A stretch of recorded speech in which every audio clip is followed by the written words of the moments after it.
All right, welcome back to Topics in World Literature, Fall 2021 semester with Mr. Smith. And we meet online on Monday and Wednesday afternoons, and we're taking a tour around the world through literature, topics in world literature. And today's part one of today's two-part talk here on September 8th, 2021 is poetry as mysticism. There is an inherent connection between poetry and mysticism, and it's been around forever. A great example in British literature would, of course, be the illuminated books of William Blake. But going back to ancient texts such as the Book of Psalms, you're going to find many, many places where the poetic phrase or the poetic line is used to capture the spirit because no other words can. Because actually, the spirit and the great mystery, or what some people call God, is the realm of the wordless. It is the realm of what some people call the ineffable. It is the indescribable. And so we're going to be reading religious infused poetry and sayings for the next couple weeks. And I want you all to be aware that you don't have to bring a religious perspective to these texts. However, since some of you have admitted on a survey that we took that you already come at life from a religious perspective, we encourage you to bring your knowledge of theology and sacred text, whether it's the Bible or the Quran or some other secondary text or the text from a different tradition. We heard when we were learning a little bit about Hinduism, about some of those important texts. What is there? The Upanishads and the Bhagavad Gita. And keeping in mind, I am a trained literature professor. I'm also a trained academically trained theologian, but my academic training was primarily in the Christian tradition. And so I'll be speaking, about Islam today a little bit, and that's not my main area of expertise. But I'm encouraging all of us to bring what we know to this. But if at any interval you have questions or comments, you can always comment during this lecture in the chat. And I'll include that in my lecture if you do while we're recording. So just keep that in mind. But you can also save it. We're going to take a break after part one, and there'll be an opportunity for more questions as that goes on. But of all the literary genres, which include long form fiction, short form fiction, nonfiction, dramatic arts, film, and we talk about music in this class as a literary art, for some reason it is poetry that lends itself to discussing the mystical. There are many different academic studies of what is mysticism. A really famous one, William James wrote about around 100 years ago, called The Varieties of Religious Experience. And depending on what kind of church you went to, if you went to church, or what kind of religious community you were a part of, if you were part of one, you may or may not have been exposed to a lot of this. But what mysticism actually is not that, if you ask me what doctrine was, for example, if we wanted to define religious doctrine, because of the nature of doctrine, we could come up with a fairly, I think, succinct and coherent definition of doctrine. With mysticism, it's a little edgier and it's a little bit more, it crosses over into other areas of our life. It maybe even surpasses and even suffuses, meaning it saturates and comes in to every aspect of our life. A person might ask you, where does the divine reside? Where is God, if you choose to use that word for the sacred? Many people might say it's everywhere. It's all encompassing. You might not. You might say that that's actually a theological error to say that God is everywhere. One definition of mysticism is an all-encompassing or all-consuming, passionate love affair between the human being and the divine. So it is direct. It encompasses your entire life. It's passionate. It's based in love. It involves humans and the divine. I think something to be said about that last slide, I probably should go back to that for just a second, is that this passion that you're going to see, and even it being called a love affair, brings up the idea of human romance.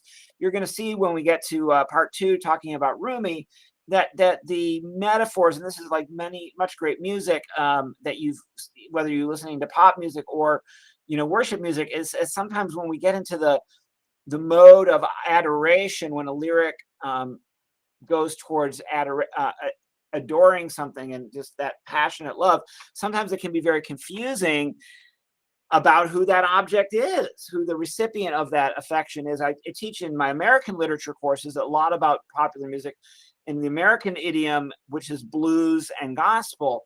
And in many relationships, there's so many similarities. These are African American or Black musical traditions.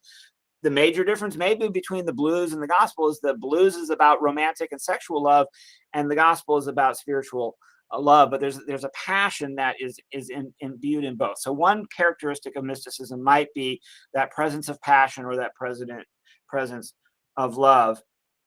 But going back to what I originally said at the top of the talk class, and this is kind of where it gets, just sort of mind-blowing, is to acknowledge that the most important thing to be said about mysticism cannot be said.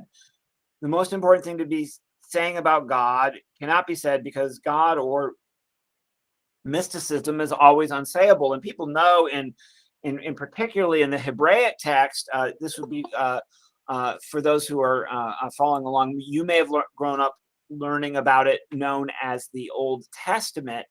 But in the Jewish or the Hebraic scriptures, there is a very interesting encounter, sometimes called a theophany, an encounter between the human and the divine, where Moses is dumbstruck and can't really articulate. You can't even know what it is, and God can't really say what it is. God doesn't even know how. That's the thing. It's so fabulous and so beyond our comprehension. Even God is like, it is what it is. I am what I am. Boom, right? Mic drop. God with the mic drop. It is what it is. We don't know.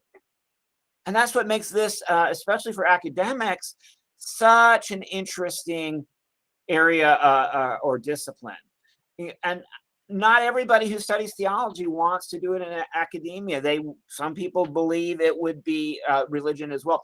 We believe that it somehow diminishes the rigors of religion to waste time trapping it up in the ivory tower. Some people believe that we taint it, or that we sterilize it, or make it less real, because we can't talk about it in terms of faith when we study it in an academic discipline. We have to use other angles of approach besides the profession of faith, because we want to appear to have some level of academic distance to the topic at hand. Mystics have to deal with metaphor, and this is why this is a completely legitimate literature topic. Some people will say, well, Mr. Smith, how do you do this? I know you're a theology guy. I know you're into all that hippy dippy, airy fairy kind of, you're kind of out there, Mr. Smith. We all know that. But how do we justify this being a literature? All literature is about the things that are important to us. And so if sex is important to you, then literature will be about sex. Of war and conflict, there's lots of great literatures about war. No one would say, why are you teaching war literature, Smith? That's too political. War literature is such a staple, and everybody understands about it, that it goes without saying that you're going to have a literature of war or a literature of romance and sex. I mean, people get it, right? So why not a literature of the spiritual? This is what mystical writing is, and it's because you can't point directly to the thing. You can get close to the thing, but you can't get to the thing itself. Metaphor becomes really important thing to deploy. And if you've forgotten your literary terms from high school or middle school class, a metaphor is a word that stands in for another word as a kind of an association for us. And people talk about the cotton candy clouds. Look outside. It's just blue. No, now it's kind of hazy now. It was blue before, but like, look outside, you see the cotton candy clouds. No one has to tell you there's no actual cotton candy. I can't get up on my big sky ladder and go and start eating some of the, we know that that's a metaphor. So this artfulness of writing about the mysterious really it's a high literary form, which is why we have a class on the books here called The Bible is Literature. It's why people read, the Psalms, or at least the wisdom book, Job. I have at least one colleague here teaching the same exact class this semester, and they're reading the book of Job. He was so tickled to tell me that he was reading the book of Job, because he knew I would appreciate that. Poetry is one of the most useful expressions of a mystic's inner experience. By nature, a mystic is able to access a state of consciousness that is beyond the usual awareness of humanity. This is where the hippy dippy thing comes in, because I talk about different states of consciousness. Most religious writing, if it is involving a mysticism or a theophany, if it's involving any kind of direct experience of God, usually involves some level of an altered state of consciousness. Well, in the 20th century, the hippies bypassed, prayer, meditation, direct visionary download, and they started using magical substances to access these visionary and illuminated states of consciousness. And so, like, don't tell anybody, okay? But they were on drugs. They were on some serious drugs. Now, the debate has been raised by serious anthropologists of religion, if that not, in fact, all the books of the sacred literatures, Muhammad's visions, the Bible, all of it might have involved some form of a consciousness of technology, meaning that what invited that altered state of consciousness in the case of the visionary writers. You talk about Ezekiel saw the wheel way up in the middle of the air. What's in that wheel that Ezekiel saw? What about when you in the Bible, and it talks about the the animals, the what a Technicolor dream coats. I mean, and I'm not, even though I fashion myself a bit of a sacred scholar, I can't even quote you all the stories of all the very trippy things that exist in sacred text, even in my own Bible. But you're going to see that a Pentecost, a Tower of Babel. I mean, you just go on, and you're going to see these stories that involve altered states of consciousness or visionary states of consciousness. And people in church don't like to talk about this. It doesn't go down very well, at the local Baptist church. A lot of times, talk about don't go run to home on Sunday and ask your preacher if the ancient church was involving psychoactive substances, or were they tripping or what. But that's what a visionary state is. I mean, I just want to say very clinically, and that's why I'm saying from the academic side, I'm allowed to say this kind of stuff. From a very clinical standpoint, religion comes from different states of being, non-ordinary states of consciousness. How that happens, there's brain chemistry. If you suffer from neurodiversity, as I do, your brain chemistry can sometimes do that all by itself. If you've ever struggled with neurodiversity, or somebody who's neurodiverse, that's just a newfangled term to say they have mental struggles, mental health struggles. If you know somebody that suffers from one of these things, they're having their natural brain chemistry is triggering sometimes these visionary experiences without them needing it at all. My father was very sick, and towards the end of his life, he was very, very crazy. His brain was doing some things to it, and then he had drugs that the doctor prescribed, drugs that were maybe possibly adding to those different states of consciousness. Carl McColman, who's a friend of mine, and he's an acquaintance of mine, I should say, but I consider him a colleague of mine because he's really smart and he's really into this kind of stuff. He's written about this. He says, Carl McColman says, before I can say God himself is mine, I have to let go of everything but God himself. The familiar picture I may have of God is not God, and I will have to leave that image behind in the desert. God as God is, in God's self, is wholly other than I can imagine God, is transcendent mystery. And so theologians talk about this dynamic tension between the transcendent and the immanent. Class, let me break down these terms for you. Transcendent would be up there, and immanent would be in here, inside of you already. And for God to be God, there has to be something about God that is completely unknowable and mysterious. And so we come up with these words, human beings, fragile and frail as we are, we come up with these phrases, with these words, with these, we kind of dance around the topic without actually settling into the topic. And we say things like that this is the absolute, that this is the ultimate, the ground of all being. We have these ways of saying it, being itself. And it's like you come right up to the edge but you don't quite jump in, class. Are you tracking with me?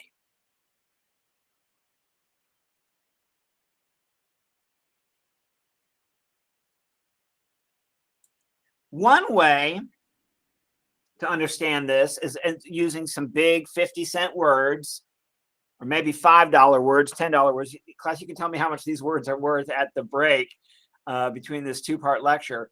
But you can use words like theism or supernatural theism, where there's a clear hierarchy, and this would be looking at it's on my left hand of the slide, where the divine is completely up there and out there. That's supernatural theism. And then the people talk about pantheism, where it's all the same. And this gets close to atheism, right? Because a pantheist and an atheist are just cousins here. Once you've taken out this completely other, completely separate, completely mysterious, completely unknowable God that's clearly above. And then there's panentheism. And what panentheists have done is they've taken the best of theism and the best of pantheism, and they've kind of mushed them together. And they've created this image where everything outside of our knowable. And if you've studied physics or astrophysics or astronomy or space travel or the galaxies, the known is getting larger and larger and larger, and it's ridiculously vast. So it's not just the world, it's the cosmos, it's the multiverse, and that God is in excess of that. Now, the pantheists have something going for them because the universe is so expansive. When you start to talk about not just Earth, but everything. And see, when a lot of these ideas were coming into being among our foreparents, they didn't know that this wasn't it. They didn't have a full grok or grasp of what the celestial reality was. And so they had to talk about it in terms of this world and then the heavens, right? But now, man, if you get into studying cosmology or the cosmos, things get, or like I said, physics. Now, I'm not a scientist, but if you can look into the parallels and the divergences and the convergences with relativity and physics and with new science, really, and the spiritual, you'll find that there are a lot of people working in science and religion right now that are seeing all of these intersections. It's utterly and totally fascinating. But the mystic tends to live in the realm of the panentheism, and so this God is everywhere, and then outside everywhere as well. So the God can be in the world, amongst us, and inside of nature. For example, trees, oceans, mountains. These are places where human beings tend to believe that they encounter the divine. And so just imagine the importance in your life of oceans and mountains and things and trees and things like this, and then all, of course, the creepy crawlies, the critters, and everything. So mysticism, to summarize, is a direct experience or union with God. It is the core of spirituality, in contrast with organized religion. Organized religion being a cultural, modality for practice of spirituality and organization, a sociological and political organization. A building, a place where you gather, the authority figures and the rules and regulations, sometimes called the polity within that. And then, of course, also the tenets, the belief system, or the coherent doctrine of the faith system. There you get into religion. Spirituality is that experience, that moment, that glimpse, that theophany, the heart of spirituality and unity of the sacred. That's what mysticism is, and it's a fundamental premise of the next two books we're looking at, that this affords unique and beautiful language, and that writing about this is a worthy endeavor for you, because you're going to be writing right after we're done with Rumi, and right as you're writing your midterm essay. See, right as we're done with Rumi and the Desert Parents, you're going to be attempting to write your own spiritual or quasi-spiritual poetry. It's the inside. It's the cathedral, inside your skull. It's not the stained glass windows in the church house, but the stained glass windows inside your head. And so it's the inner, and it's in your heart as well. It's in your whole being. It's the inner dimension of religion. That's what mysticism is. And so sayings of the Desert Parents is a literary genre. We're looking at these little kind of, they're also sometimes known as aphorisms. They have a very close relationship to the Zen koan sayings. And sayings is a literary genre adjacent to poetry.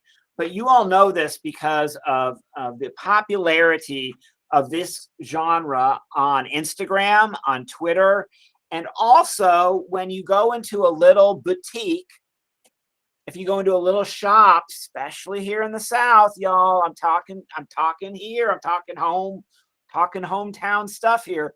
You go into a little store and you see this piece of repurposed barnwood with this gorgeously painted saying on it, and you're like, I have got to buy that for Meemaw and Pawpaw, because I can see exactly where in their log cabin I can place that. And usually it's got some little saying, you know, this house runs on Jesus and coffee, or whatever those little things say. Y'all know what I'm talking about. Don't say you don't know what I'm talking about. Well, this is a descendant. These little plaques that you place up in your house are a direct descendant of the sayings genre. As a matter of fact, some students have chosen for their midterm to make one on like a canvas that you bought at, like, you know, the art store or something, and then placing it, you know, as a gift. You know, make Meemaw's Christmas present right now and get credit for it in this class. I'll say more about that later when we get to it. But this is what the Desert Parents are, the sayings of the old ones. They were a colony of hermits. As a matter of fact, years ago, there used to be a joke about, they called them joke classes. They called them easy A classes. They said, you know, that for certain kinds of students at the university, they needed a couple of these like kind of easy A classes, these filler classes. And the joke, I don't even ever know if there was a class called this, but they said that there was a class, get this, called underwater basket weaving. Did anybody ever hear that class, underwater basket weaving? It's a made up class, but that was like a metaphor. That was a stand-in for any class that was kind of like, you know, a blow through experience. Well, it also implied, you know, idle kind of, you know, just people with nothing else to do can do basket weaving. Well, one of the crafts, monasteries have always been crafty places. I'm going to tell you a little bit about a monastery I go into Kentucky, but today a lot of monasteries, they make wine. Yes, the monks do like to drink. They make wine, they make beer, they make cheese, they make jam, and they make artwork. They're crafty people. Well, these monks in the 4th century, so we're talking of the Desert Parents are the 4th century, and I say desert, some people call them the Desert Fathers. But there was the Desert Mothers and the Desert Fathers, so I call them the Desert Parents. They lived in the desert, they wrote sayings, and they made baskets. It was just kind of like amazing. And I said it came up with these 3 A's: asceticism, athleticism, and anarchism. Now this isn't like, you know, this isn't like Portland, you know, summer of 2020 anarchism here. Don't get the wrong idea, but this is this idea of a fierce independence.